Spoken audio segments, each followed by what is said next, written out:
Baginda Raja pulang ke istana dan langsung memerintahkan para prajuritnya menangkap Abu Nawas. Tetapi Abu Nawas telah hilang entah kemana karena ia tahu sedang diburu para prajurit kerajaan.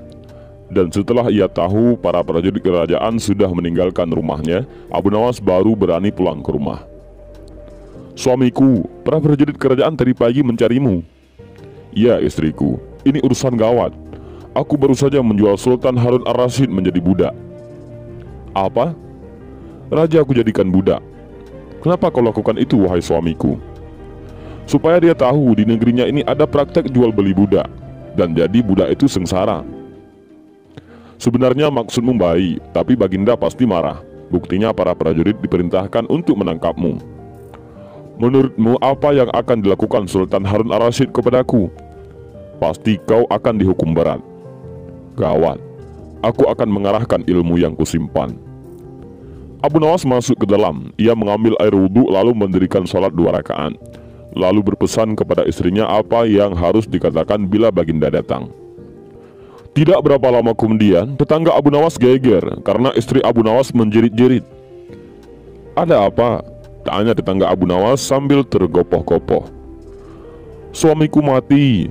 "Ah, Abu Nawas mati?" "Iya, suamiku telah mati." Dan kini kabar kematian Abu Nawas tersebar ke seluruh pelosok negeri. Baginda terkejut. Kemarahan dan kegeraman beliau agak susut mengingat Abu Nawas adalah orang yang paling pintar yang menyenangkan dan menghibur Baginda Raja. Baginda Raja beserta beberapa pengawal istana beserta seorang tabib ataupun dokter istana segera menuju rumah Abu Nawas.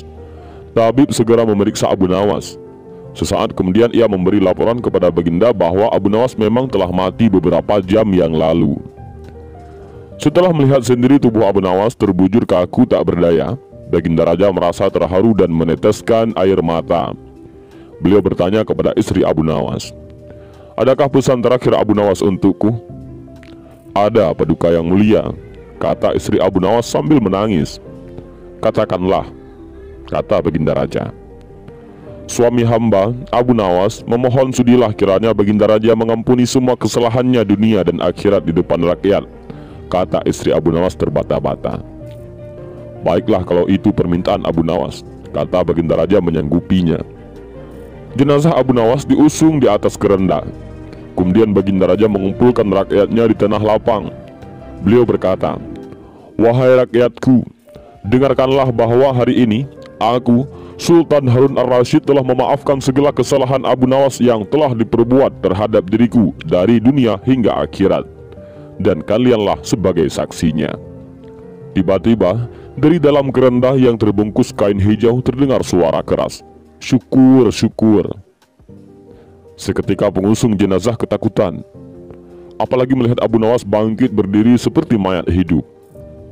Seketika rakyat yang berkumpul lari tunggang-lunggang, dan Abu Nawas sendiri segera berjalan ke hadapan Baginda Raja.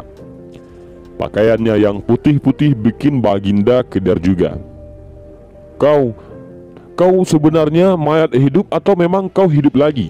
tanya Baginda Raja dengan gemetar. "Hamba masih hidup, tuanku. Hamba mengucapkan terima kasih banyak yang tak terhingga atas pengampunan tuanku." "Jadi kau masih hidup?" "Iya, Baginda. Segar bugar. Buktinya kini hamba merasa lapar dan ingin segera pulang." "Kurang ajar. Ilmu apa yang kau pakai, Abu Nawas?" "Ilmu dari Maha Guru Sufi, guru hamba yang sudah meninggal dunia." "Ajarkan ilmu itu kepadaku," kata Baginda. "Tidak mungkin, Baginda. Hanya guru hamba yang mampu melakukannya. Hamba tidak bisa mengajarkan sendiri." "Dasar pelit," Baginda mengerutu kecewa. Dan inilah cerita Abu Nawas yang rela mati, yang hanya ingin mendapatkan ampunan dari Baginda Raja.